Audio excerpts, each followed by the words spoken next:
strength and growth come only through continuous effort and struggle. I think this is the best line जो आपके ऊपर काफी suit करती है. I started my journey on a very high note. Yeah. I still interviewed in my first attempt, so very high note it started. In the second attempt, I failed in my mains, and then again I failed in prelims. Then again I failed in prelims, and then I qualified the exam finally in 2020 CSE. I qualified the exam, but the thing is, what happened in between? No, I think very few people know. Even I've done this on many platforms. And I went through very bad phase of my life. That was depression. Yeah. I went through depression in between, like for 1.5 to 2 years. Low point of my life, and then the struggle at that point of time, not only to qualify the exam, but to stay strong. So when you try to stay strong, you become stronger day by day. Yeah. So at one point, it becomes a task only to live a good life, only to be happy becomes a good difficult task for you. So वहाँ पे बहुत ज़्यादा struggle था. Keep yourself positive. Even after this is low, you shouldn't be breaking down, and you should be continuing with the preparation, and then you should be coming out with flying colors. So struggle helped me to become stronger. This is very apt line which you have chosen from somewhere, I don't know, but you must have gone through the stories about me. So I took almost total 5 attempts, and almost if you take attempts, it becomes 6 years. So that same positivity, keep the same patience and perseverance for the 6 years. It becomes a bit difficult, but when you are confident enough that you'll qualify, I was very much confident that I'll qualify because I was in the right direction. That's why I was very, though with so much negativity, so much depression and all, low phase in my life, I was struggling. I'll do it. So when you prepare for this exam, and for all friends who are listening to this right now, I just want to say, preparing for this exam, just believe this that you'll qualify. This is first. And second, you will believe this only after working hard. So if you're not studying for 10 hours a day, 10 hours is like 24 hours में 10 hours you can take out for studying. So that's not a big deal. जिंदगी में एक ही motive exam निकालना हो उसके लिए तो like we can give 10 hours. Definitely. तो अगर वो 10 hours अगर आप दे रहे हैं and you exactly know you are studying, so if you can only know कि you'll qualify when you know that you are working hard. So don't force yourself. मतलब क्या करते हैं लोग 12 घंटे बैठेंगे और फिर 5 घंटे का 12 घंटे पढ़ तो लिया एग्जाम निकल, बट ऐसा नहीं होता, ऐसा होगा भी नहीं. Don't force yourself. मुझे तो बस यही लगता है. Exactly. मीन्स कहा जाए तो बेसिकली आप नो द सेल्फ वाले कॉन्सेप्ट से अगर चीजों को समझे. It's very important. आपको यूपीएससी में सब when everybody prepares for interview तो they prepare what is your strength and weakness. या note one of my point that I know myself. That was my strength because I have gone through downs and ups. So I know how it feels, how everything happens. So I know that. I know myself. Where is my weakness? I know that I cannot memorize. मेरी memory power weak है. So I know that is my weakness. So I'll have to work hard. Like लोग 2 बार 3 बार लक्ष्मण पढ़ रहे हैं, तो मेरे को 6 बार पढ़ना पड़ेगा. लोग किसी को 3 अटेम्प्ट लग रहा है, मुझे 4-5 अटेम्प्ट लग जाएगा. मेरी memory weak नहीं. It's fine. It's fine. I have to cope up with my weakness जो भी है. So what I knew. Exactly. और आपकी लाइफ में जो कंसिस्टेंसी मेंटेन हुई वो कहीं ना कहीं आप जो पॉजिटिविटी की बात करते हैं तो when you are hopeful you put all of your energy. So when you are hopefully कर जाऊंगा and when you know you are doing it तो you become consistent कि ठीक है इसी को बस मेंटेन रखना है. तो जो गीता का मेन आपने उसमें रखा हुआ न दैन्यम न पलायनम, जब सारी गीता कहाँ समझा दी जाती है तो अर्जुन कहते हैं कि ठीक है, ना ही अब हम छोड़ेंगे और ना ही हम भागेंगे. दोनों ही चीजों के साथ कंटिन्यू. जब मैं when I was in depression तो मुझे मेरे दोस्त ने तो he was a very good friend of mine, so he used to tell me about Gita की लाइंस. वो मुझे बताते थे कि ये लाइन मुझे इतनी अच्छी लगी कि 5 साल से ऑलमोस्ट 4-5 साल से मैंने उसको व्हाट्सएप पे अपना स्टेटस लगा रखा है. मैं नहीं छोड़ के जाऊंगा जब तक ये निकलेगा नहीं, और मैं किसी मांगने वाला नहीं कि मैं एग्जाम निकालूं. मैं खुद ही इसको करके निकालूंगा. एक पॉइंट कि कोचिंग एक पॉइंट तक आपको हेल्प करके आपको बेसिक लेवल तक ला देती है. You have to put your efforts. Coaching आपको एग्जाम नहीं देगी जाकर, वो आपको गाइड करती है, बट एग्जाम तो आपको ही निकालना पड़ेगा. एग्जैक्टली यही चीजें मैंने भी 17 के अप्रोक्सीमेटली जब चीजें हुई थी उसके बाद से जो बच्चों को मोटिवेट करने के प्रीलिम से पहले मेरा यही बेस्ट विशेष के लिए यूज भी मैं करता हूँ. एनी हाउ आपको स्टे रहना है, अपने ऊपर बिलीव रखना है और चीजें होती हैं. डोंट वरी, बहुत ऐसे एग्जाम्पल आते हैं और आपने भी उसमें से करके दिखाया चीजों के साथ. तो मुझे एक इसमें बस थोड़ा ऐड करना चाहूंगा कि बिलीव फेक बिलीफ नहीं होना चाहिए. प्रॉब्लम है कि वी स्टार्ट बिलीविंग कि जैसे मैं अब ये सोचने लगा कि मैं ओलंपिक जीत जाऊंगा. But if you not work hard, सोचो ओलंपिक जाऊंगा तो ऑब्वियसली मैं क्वालिफाई नहीं करूंगा। तो जी जी फेक और बिलीव में थोड़ा सा वो अपने आप में डिफरेंस खुद ही क्लियर करना पड़ेगा कि मैं एक्चुअली पढ़ रहा हूँ और मैं जानता हूं मैं निकालूंगा। दूसरा है कि मैं पढ़ नहीं रहा हूँ बट निकाल लूंगा, तो जैसे कि तो फिर नहीं करना वो वही। चीजें नहीं तो हाँ, वो मैंने बोला ना कि दोनों चीजें कनेक्ट होनी है, know the self and then हम नदैनिक पलायनम के साथ आएंगे, तब वो चीजें हाँ एग्जैक्टली कन्वर्ट हो पाएंगे, अदरवाइज वो कन्वर्जन नहीं हो पाने वाली। जी सर, आपकी कोचिंग है तो आप जैसे कि कोई बच्चा अपने पढ़ रहा है तो जो टेस्ट सीरीज होता होगा, दैट बेस्ट टेस्ट की आप एक्चुअली स्टैंड कर रहे हैं कि नहीं कर रहे हैं। बिल्कुल तो वो चीज आपको समय समय पे आपको अपनी औकात और आपको प्रिपरेशन दोनों दिखती रहती है कि आप कहाँ लाइक कर रहे हैं। एग्जैक्टली इट्स मतलब थोड़ा सा ऑकवर्ड वर्ड है हमारी सोसाइटी के लिए, लेकिन ये इतना ज्यादा यूज हो गया ये वर्ड कि मीन्स आदमी को अपनी स्ट्रेंथ और अपनी वीकनेस बिल्कुल पता होना चाहिए, तभी वो आदमी रियल में ह्यूमन बीइंग बन भी सकता है। अदरवाइज फिर हम कहीं ना साइकिक बिहेव में या इवल टाइप के थॉट में चलिए, या तो हम गॉड बन जाएंगे या इवल बनेंगे, जो हम होते नहीं है ना। तो इन दोनों से हमें बच के रहना चाहिए। Not only about the exam, मुझे लगता है जो अपन हम लोग दोनों बातें जो कर रहे हैं और for life itself, for anything which you want to do sir. In life, every stages, every decisions, you must have to know the both thing, and then you will do it very well. Done, sir. तो किसको preparation करना चाहिए? बहुत simple सा सवाल। मुझे लगता है सर, आई रियली वांटेड कि मतलब कुछ प्रॉब्लम देख के ना, अगर आपको प्रॉब्लम होती है सोसाइटी में, कोई प्रॉब्लम है, सोशल प्रॉब्लम, और आपको प्रॉब्लम होती है कि भाई ये गलत हो रहा है, मतलब एक पॉइंट मैं व्यू बता रहा हूँ, यू फील कि you are not able to do anything, और आपको एक प्लेटफॉर्म पता है जहां पे आप एक्चुअली कुछ कर सकते हो, then you should come. This is the best platform जहां पे आप सोसाइटी के लिए एग्जैक्टली कुछ बहुत अच्छा डायरेक्टली कर सकते हो। तो यूपीएससी में बहुत बार पूछा जाता है कि आप प्राइवेट सेक्टर आईआईटी से पढ़ने और प्राइवेट सेक्टर क्यों नहीं है, तो हर कोई तैयार करता है। एक आंसर बताने क्या था, यूपीएससी के एग्जाम के थ्रू जो सर्विसेज मिलती है उसमें मेरे हर काम का डायरेक्ट इम्पैक्ट दिखता है, अनलाइक अदर सेक्टर जॉब्स में बिल्कुल डायरेक्ट इम्पैक्ट। मैंने कुछ काम किया और वो मैं चाह रहा हूँ कि कोई सोशल प्रॉब्लम खत्म हो, डाउरी या कोई भी चाइल्ड, मैं डायरेक्टली इम्पैक्ट कर रहा हूँ, हिट कर रहा हूँ पॉइंट पे। एक तो ये सर, दूसरा ये कि सर मुझे लगता है कि जो एक्चुअली थोड़ा इसके बारे में जानते हैं, जिनको नॉलेज हो गई कि वो क्या क्या चीजें इस जॉब के थ्रू कर सकते हैं, तो प्रिपरेशन से पहले आप थोड़ा सा जॉब के बारे में जान ले। ऐसा नहीं कि कोई कह दे कि रौला है तो आप चले आए, आपको like you miss out on something, don't do that. मतलब थोड़ा सा रिसर्च करिए कि जॉब क्या है, और एक बार फिर आपको लगे कि यार ये जॉब ऐसा है जो मुझे एक्चुअली सेटिस्फेक्शन दे सकता है, तो फिर आप, अगर आप किसको नहीं आना सर मैं ये बता सकता हूँ, अगर आप पता ठीक है, आपको लग रहा है कि रिलैक्स लाइफ होगी तो मत आइए रिलैक्स। तो जो ये बेसिक चीजें हैं जो इसकी वजह से आपको नहीं आना चाहिए एग्जैक्टली, क्योंकि आपको हैप्पीनेस, इतने टफ लाइफ होगी आपकी, बहुत बिजी लाइफ है, उसमें डू समथिंग, एंड कुछ करने के बाद सोशल कुछ इन्फ्लुएंस लाने के बाद आपको अगर पॉजिटिविटी आ रहा है, उससे खुशी मिल रही है, तो फिर आपको आना चाहिए। तो वो सर, वो खुशी जब आप किसी चीज को, प्रॉब्लम को सॉल्व करने से आती है, तो आपको आना चाहिए यहाँ पे। बिल्कुल बिल्कुल। मीन्स दो चीजें, अगर आपके अंदर कंपैशन है, लोगों की इश्यूज को आप अपने आप समझ पा रहे हैं, ह्यूमैनिटेरियन ग्राउंड आपके अंदर है, तो वो उस पे आपको करना मतलब आने लायक है आप।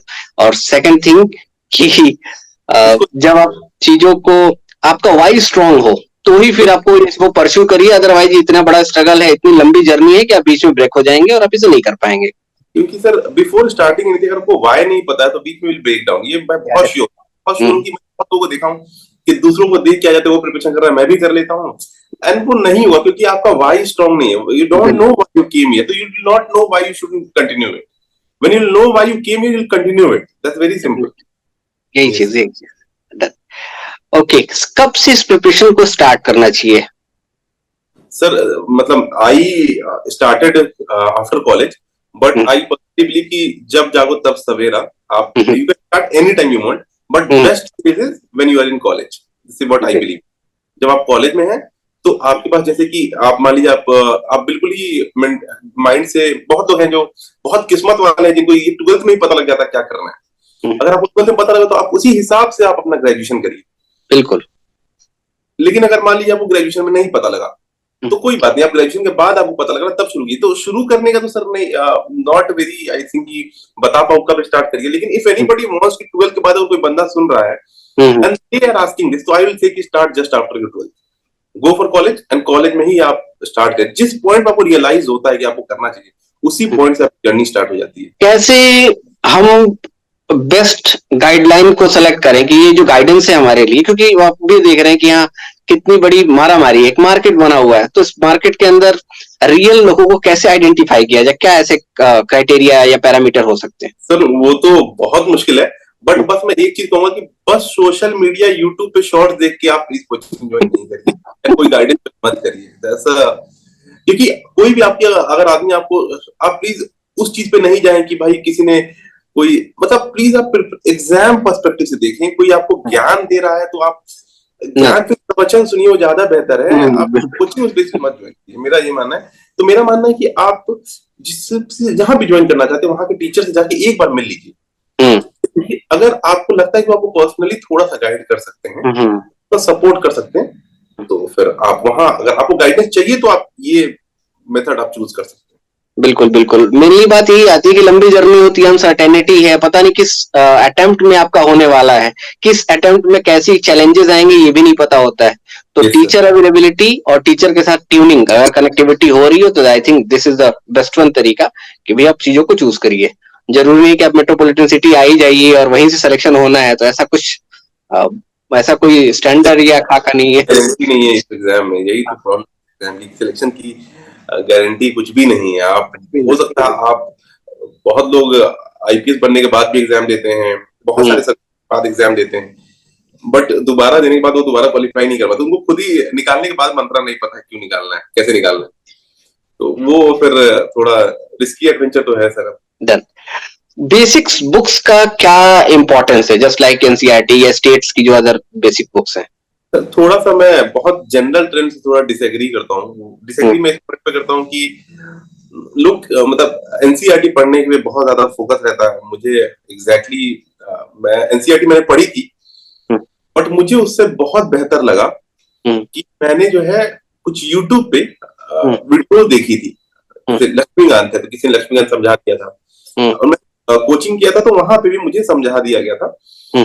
तो मुझे लगा कि उस, या तो आप यूट्यूब वीडियोस से देख लीजिए या फिर ऑनलाइन कोचिंग के लिए, ऑफलाइन कोचिंग जो भी आप कर रहे हैं, मुझे लगता है कि वो एनसीईआरटी को रिप्लेस कर देते हैं। तो जब उन्होंने इतनी मेहनत करके आपको समझा दिया है तो एक्स्ट्रा एफर्ट लगा के आप क्यों एनसीईआरटी दोबारा पढ़ने जा रहे हैं? एग्जैक्टली।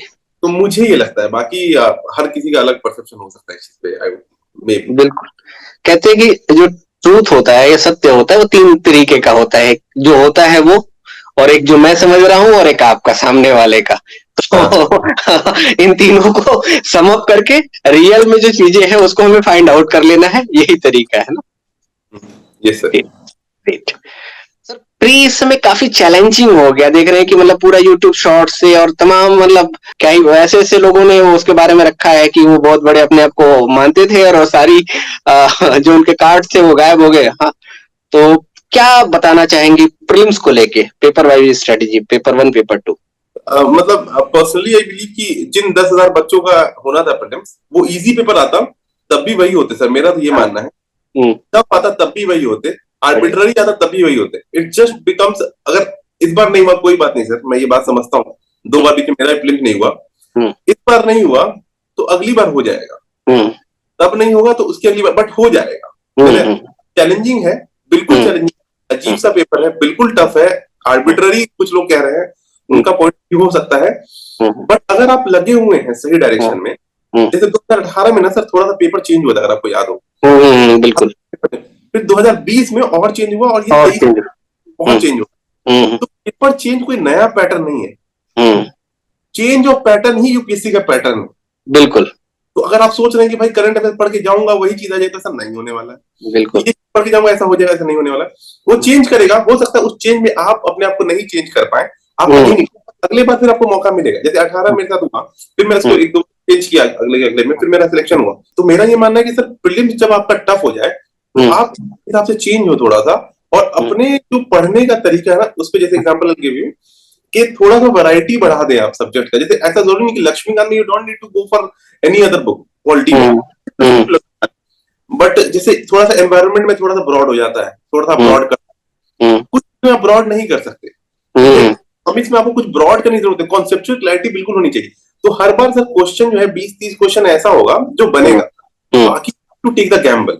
वो एप्पल एक बार फिट नहीं हुआ is fine, but you don't need to try कि मेरा नहीं हुआ, लाइक इसलिए मैं कहता हूँ कि सर एक भी अटेम्प्ट को ऐसा नहीं सोचना चाहिए कि पहला अटेम्प्ट है ऐसे ही दे देता हूँ, बहुत भारी पड़ता है, क्योंकि अगर पहला अटेम्प्ट हल्के में दे दिया, दूसरे तीसरे में नहीं हुआ, तो सीधे फोर्थ अटेम्प्ट में पहुंच जाते हैं, और फोर्थ अटेम्प्ट ऐसा लगता है जैसे मैं वेटरन हो गया हूँ, स्ट्रेसफुल फीलिंग की भाई फोर्थ आ गया, अब सिक्स्थ भी आने वाला है। सही बात है। तो मेरा ये मानना है कि आप पहला ही इतने अच्छे से दें कि अगर नहीं भी हो तो आप दूसरे में हो जाए। बिल्कुल बिल्कुल। तो पढ़ना वही चीज है सर, मैं अभी भी जानता हूँ मेरे जितने दोस्त जितने निकले हैं वो वही पढ़े थे जो मैं पढ़ा था, जो बाकी लोग पढ़े थे, बस वही है कि वहां प्रेजेंस ऑफ माइंड बेहतर। तो मेरा ये मानना है कि आप टेस्ट सीरीज जो है अच्छी लगाएं, और टेस्ट सीरीज भी देखिए, जो कोचिंग होती है वो भी क्या करती है, किसी के पीछे पीछे भागती रहती है, पैटर्न चेंज किया उन्होंने, अपना पैटर्न चेंज कर दिया थोड़ा सा, तो वो एक्चुअली उनके साथ कदम से कदम मिलाने की कोशिश करती है। तो अगर आप वो टेस्ट पेपर, अब जो अगला देखिएगा, जब टेस्ट पेपर आएगा तो वो थोड़ा मोड़ा यूपीएससी के पैटर्न पे अब होगा, तो उससे प्रैक्टिस करने के बाद आप उस डायरेक्शन में जा सकते हैं। कुल मिला के अपने आप को स्टैटिक छोड़ के डायनेमिक रहिए, और जो भी सोसाइटी में हो रहा है उससे अवेयर रहिए। एक लेवल के बाद आपको खुद भी समझ में आने लगेगा कि यूपीएससी के फ्लेवर क्या है, कहाँ क्वेश्चन बन सकते हैं, कैसे बन सकते हैं, क्या सोचा जा सकता है। मीन्स बुद्धू से बुद्ध की यात्रा जो है, अगर इसमें आप आ गए तो फिर आप सेलेक्ट हो जाएंगे। ये मान सकते हैं कि टफ हो गया, आप थोड़ा आर्बिट्ररी था, बिल्कुल है, लेकिन ऐसा नहीं होगा कि कोई सिलेक्शन ही नहीं होगा उसकी वजह से। अगर आप लगे सिलेक्शन तो आज नहीं तो कल होगा सर, खैर मनाएगी वाली बात। बिल्कुल सर। चलिए, प्री की तो बात हमने कर ली। मेंस को लेके एक बड़ा रहता है कि भाई सारी प्रिपरेशन का फोकस मेंस होना चाहिए, और आंसर राइटिंग कंटिन्यू 12 मंथ आप करिए, या एटलीस्ट 9 to 10 मंथ तो एटलीस्ट इसे कर लीजिए। बहुत थोड़ा सा यहाँ पे डिसएग्री करता हूँ। बहुत लोग कहते हैं कि मेंस बहुत इंपॉर्टेंट है, बिल्कुल है, बट 99% जनता मेंस दे ही नहीं पाई। मेरे फ्रेंड थे, वो लखनऊ के थे, he was very good in mains. मैं तैयारी करता था, वो मुझे बता भाई तू ऐसे लिख, सर आप मानेंगे नहीं, उनका 6 अटेम्प्ट में प्री नहीं हुआ, और इतना तेज लड़का होने के बाद उनको जाना पड़ेगा वापस यहाँ से। तो उनको देख के तो मैं सोचता हूँ कि अगर प्रीलिम्स उसका निकल गया होता तो शायद वो आईएएस होता, बट आज वो नहीं हो पाए, क्योंकि उन्होंने शायद उस चीज को बहुत लाइटली, प्री तो मैं निकाल ही दूंगा, और ये अटेम्प्ट वही सोचते रहे कि अरे थोड़ा सा वो भी प्रॉब्लम था कि वो खुद को भी थोड़ा बेवकूफ बनाना कि अरे मेरा तो स्ट्रांग है, अभी थोड़ा प्रॉब्लम होगा। Don't fool yourself. आप दूसरों को थोड़ा सा आप झूठ बोल देते हैं, चलिए वो सब नहीं बोलना चाहिए, बट अपने आप को तो बिल्कुल ही मत बोलना है। बिल्कुल बिल्कुल। तो मेंस आप करिए, बट प्रीलिम्स को माई बाप रखना है, उसके बाद आप मेंस की तैयारी कर सकते हैं, मैं मना नहीं करूंगा मेंस के लिए, बट आप 99% जनता मेंस ही नहीं दे पाएगी, प्रॉब्लम है। और अगर आप देने बैठ गया मेंस, तो अगर आपको एक बार प्रीलिम्स में आपको नैक मिल गया, फिर आप मेंस कर देंगे, तब एक बार बार बार प्रैक्टिस होती रहेगी, आपको आइडिया आप निकल जाएंगे। लेकिन जब प्री ही नहीं निकला तो आपको मेंस आइडिया, जिस दिन प्री निकलेगा उस दिन आपको मेंस पहली बार होगा आपका, फिर वो प्रॉब्लम। इसलिए प्रीलिम्स अगर 4 बार किसी निकाल, जैसे मेरे दोस्त, जैसे मैंने 4 बार प्रीलिम्स निकाला हुआ है, 4 बार प्रीलिम्स निकाला, 5 बार मेंस दिया, 4 बार मेंस दिया। तो ये चीज है कि अगर मेरे को 4 बार अगर मेंस दे रहा हूँ तो मुझे ऑब्वियसली थोड़ा तो आइडिया लग रहा है हर अटेम्प्ट में। एग्जैक्टली मेंस ही नहीं दे पा रहा हूँ, 4 बार प्री दे रहा हूँ, तो मुझे कुछ आगे के स्टेप का आइडिया ही नहीं लग रहा। बिल्कुल। तो मैं ये मानता हूँ सर कि बिल्कुल आंसर राइटिंग करनी चाहिए, बट प्रीलिम्स सैचुरेशन तक लेवल तक खत्म करने के बाद फिर आप मेंस चाहिए, फिर मेंस थोड़ा थोड़ा करिए, फिर मेंस में आप जब सैचुरेशन आ जाए तो तो एकदम ऐसे स्टेज बाय स्टेज होना चाहिए, और प्रीलिम्स को कभी लाइट नहीं ले लेना। प्रीलिम्स इज सो टफ, ये नो डाउट। हाँ, इट्स आयरन कर्टन टाइप में का कॉन्सेप्ट है कि जब तक वो नहीं हटेगा तब तक आप यूपीएससी की दुनिया समझ नहीं पाएंगे, देख नहीं पाएंगे। तो मस्ट है, अटेम्प्ट खत्म हो जाता है तब लोगों को रियलाइज होता है यार कर लिया होता प्रीलिम्स। डेफिनेटली, तब तक सर जा चुका होता समय, यही मेन इशू। अगर आप देखें कि बैकग्राउंड देखें कि जैसे इंडिया वर्सेस भारत का जो एक कॉन्सेप्ट है, खैर अब तो भी इस समय तो दूसरी डिबेट है, but I am not gone where, हम वहां नहीं चलते। जैसे कि जो बच्चा विलेजेस एरिया से आ रहा है, रूरल एरिया से आता है, तो कंपैरेटिवली वो सिटीज के बच्चों में से बहुत अच्छा परफॉर्म नहीं कर पाता, बाद में भले वो बेहतर करना शुरू कर देता है चीजें। तो क्या एक मैसेज होगा उनके लिए, या उनको कैसे ये समझाया जाए कि भाई देखो चीजों को किस तरीके से अपने आप को प्रोफेशनलिज्म में लेके आना है, और सारी जो पेपर्स के सेग्रीगेशंस है, इंपॉर्टेंस है, उसको देखना है। तो मेन उसमें आप क्या चाहेंगे कि उनको एक चीज बताना कि जहां वो चेंज करें, और उसके बाद ग्रेजुअल लेवल पे ऑटोमेटिक वो अपने आप को एनहांस करना शुरू कर दें। मुझे लगता है कि सबसे इंपॉर्टेंट है कि आज के समय में ये कहना कि मतलब रूरल बैकग्राउंड को सर ऑब्वियसली उतना अवेलेबिलिटी नहीं होता है रिसोर्सेज का जितना अर्बन एरिया होता है, और सबसे इम्पोर्टेंट चीज सर नॉलेज भी नहीं होता चीजों का, कहाँ से क्या मिलेगा, वो सबसे बड़ी प्रॉब्लम। लेकिन सर ये सब प्रॉब्लम्स अब थोड़ी सी सॉल्व होने लग गई है जब आईटी रेवोल्यूशन आ चुका है और हर कोई आ चुका है, तो मटेरियल सारा ऑनलाइन है। लेकिन कोई बंदा गांव में रह के प्रिपरेशन कर रहा है ना, आई नो पीपल जो यहाँ पे गांव पे रह के और वहां पे प्रिपरेशन कर रहा है ना, क्योंकि मतलब then also they once came to urban area then again went back to their rural area, this people did, but उस समय भी ऑनलाइन उतना मटेरियल अवेलेबल, अब तो काफी ऑनलाइन मटेरियल अवेलेबल है। एंड सबसे इंपॉर्टेंट चीज कि अगर आप रूरल एरिया में, सबसे पहला कि आप कनेक्ट होइए ऑनलाइन, सबसे पहले। अगर आप अर्बन एरिया में नहीं आ सकते कोई दिक्कत नहीं है।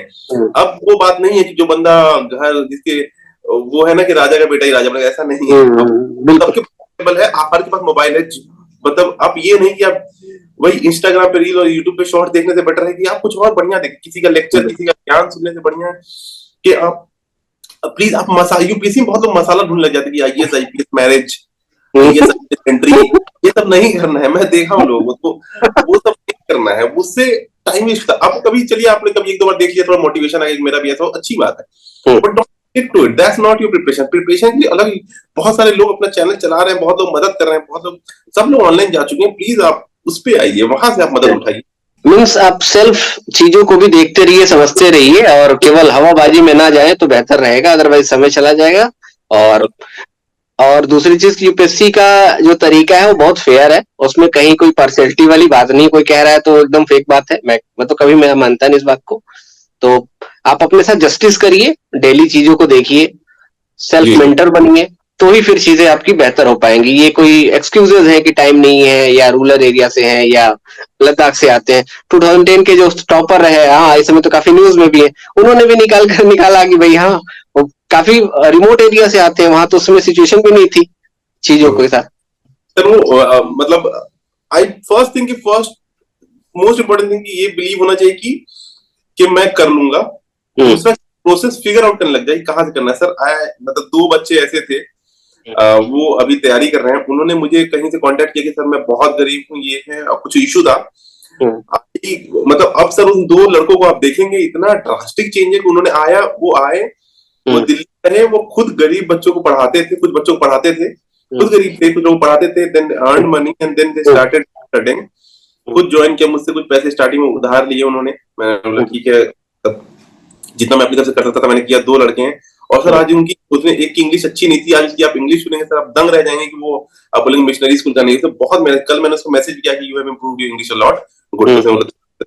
तो ये चीज है सर, वो जो जुनून उसके अंदर इतना था उन 2 लड़कों, वो आज नहीं तो कल कुछ तो निकालेंगे सर। मतलब यूपीएससी में भी लक बेस बहुत ज्यादा है, बट जो बंदा लगा हुआ वो कुछ तो नहीं, स्टेट पीसीएस निकालेगा, और फिर सीए पीएच मल्टीपल, क्योंकि यूपीएससी कनेक्टेड बहुत कुछ है सर। बिल्कुल, सारे स्टेट इसके अंडर में आ रहे हैं, तमाम ए ग्रेड के एग्जाम जो है इसके साथ आते हैं। इसके बाद वो खुद के अंदर भी जो उसकी जो झील है, जो इंस्पिरेशन है, हाँ वो अलग की स्पार्किंग देगी मार्केट में, लोगों के साथ वो जो मिलेगा, बात करेगा, तो दुनिया कहेगी कि हाँ भाई इसकी पर्सनालिटी में वो चार्मिंग है, वो चीजें हैं।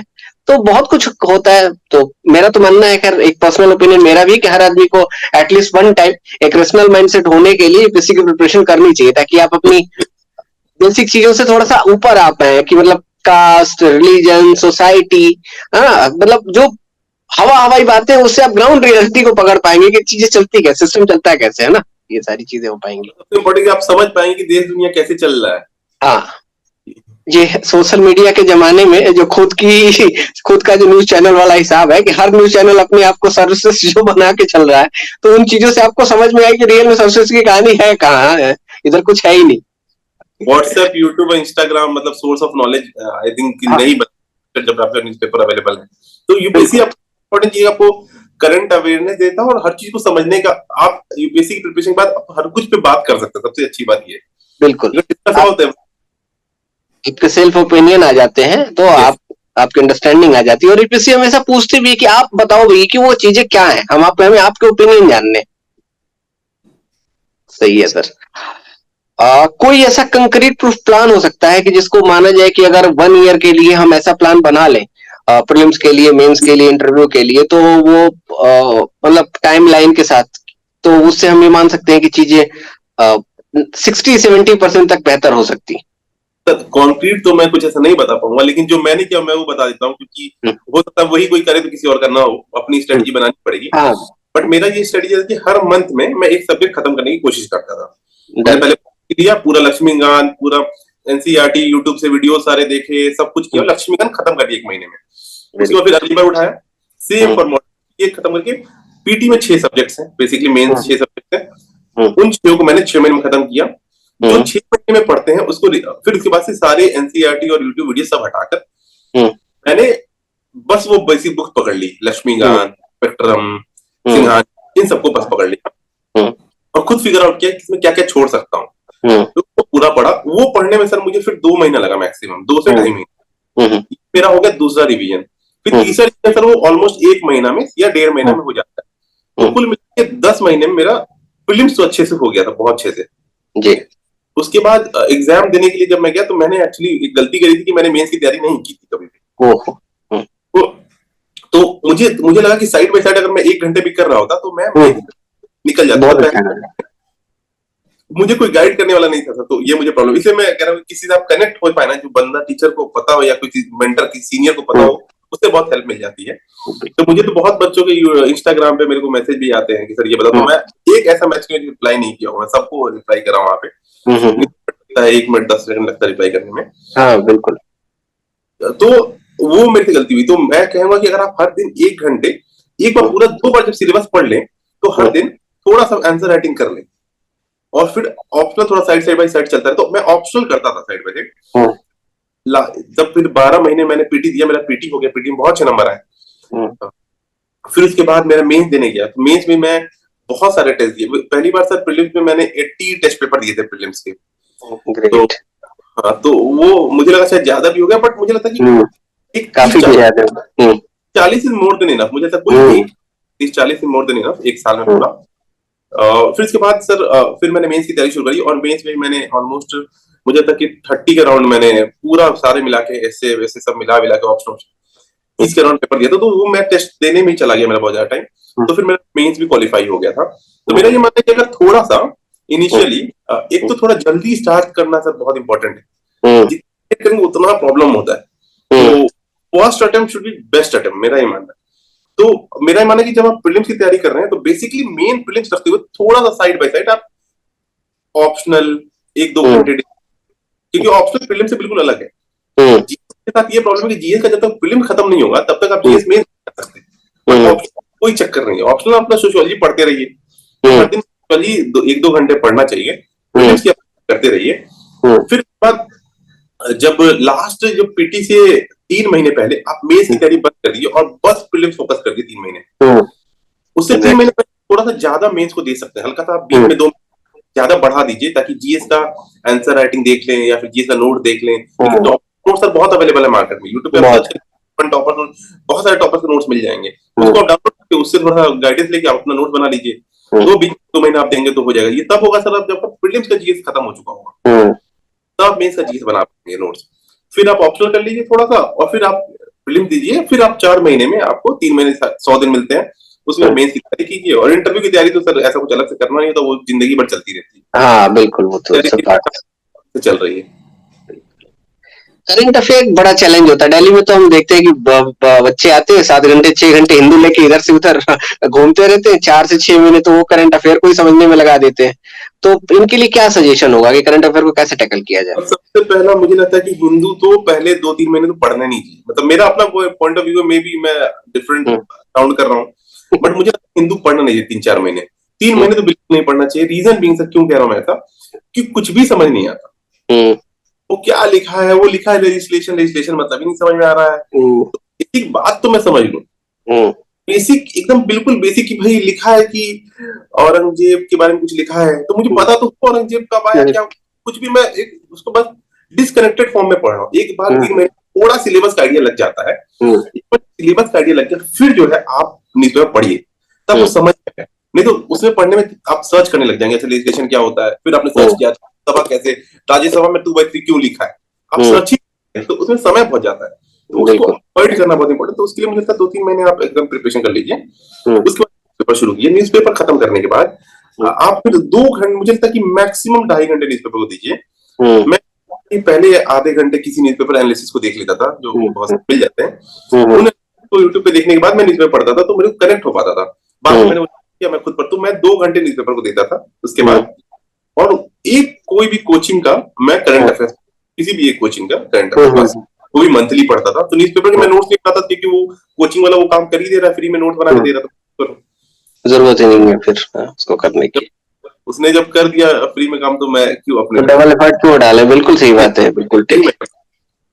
एक चैलेंज और रहता है करंट अफेयर के साथ, अभी जो चीजें और भी मतलब सोशल मीडिया की वजह से भी थोड़ा इन्फ्लुएंस हुआ है, रेशनल माइंडसेट नहीं जल्दी आ पाता, या तो बायस हो रहा होता है, क्योंकि मीडिया का भी एक तरीके से बिफरकेशन आपको देखने को मिलेगा कि भाई वो कहीं अगेंस्ट या तो प्रो हो रही है या तो अगेंस्ट हो रही है। ये एक बड़ा चैलेंज होता है हम लोग को भी, बच्चों को बताने में, समझाने में, स्टार्टिंग में तो उनका कोई ओरिएंटेशन बेस ही नहीं हो रहा होता है। तो अगर ऐसी कोई सिचुएशन में स्टक हो रहा हो, तो आपका पर्सनल ओपिनियन क्या होगा उस बच्चे के लिए, कि भाई कैसे इस चीज को समझोगे कि तुम्हारे लिए क्या जरूरी है? किसी के पर्सनल ओपिनियन, जैसे वृंदा करा, या सपोज दैट कोई अपोजिशन लीडर लिखेगा तो डेफिनेटली गवर्नमेंट को क्रिटिसाइज करेगा, अगर कोई गवर्नमेंट का बंदा लिखेगा तो डेफिनेटली उसको फेवर में लेके जाएगा।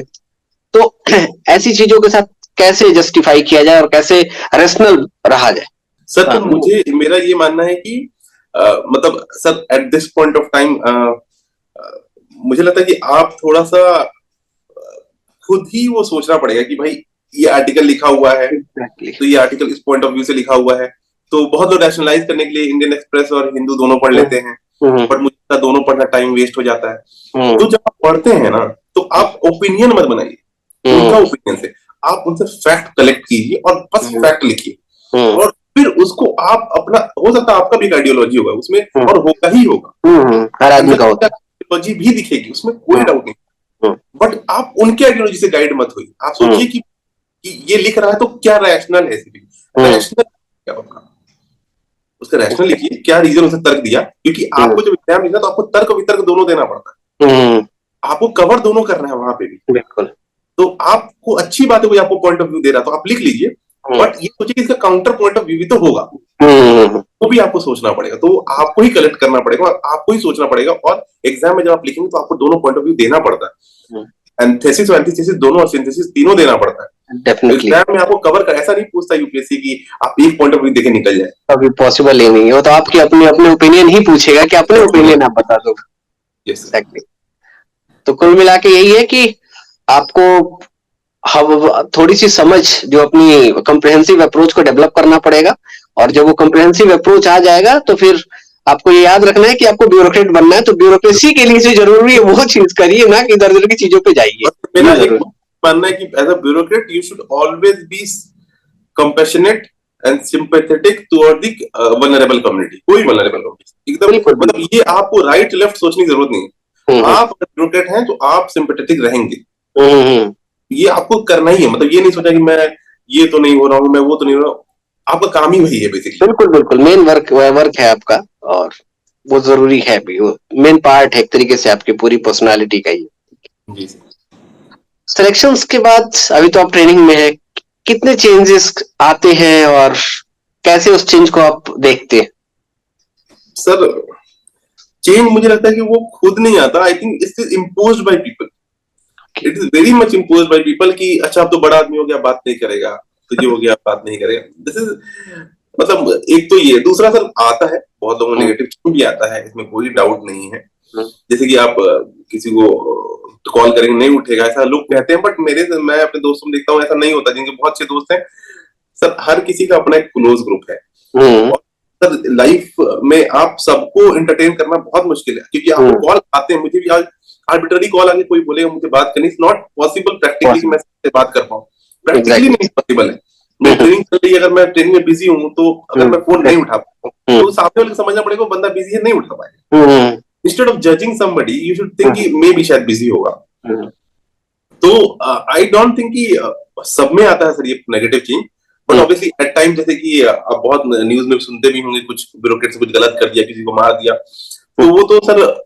कुछ तो हमेशा ही गलत एग्जाम्पल मिलते हैं, बट बहुत लोग बहुत अच्छा भी कर रहे हैं, तो बहुत पावर आने के बाद बहुत लोग हम्बल हो जाते हैं और बहुत ग्राउंडेड हो गए, जैसे एक अभी कुछ दिन पहले एक आईपीएस सर का न्यूज आया था कि उन्होंने कोई डिसेबल्ड आए थे तो उनके साथ जमीन पे बैठ के उन्होंने बात करा। हाँ बिल्कुल। तो ऐसे बहुत सारे एग्जांपल्स हैं। तो हम लोग बस नेगेटिव नहीं देख के पॉजिटिव भी अगर देखें तो हमें बहुत एग्जांपल्स मिल जाएंगे।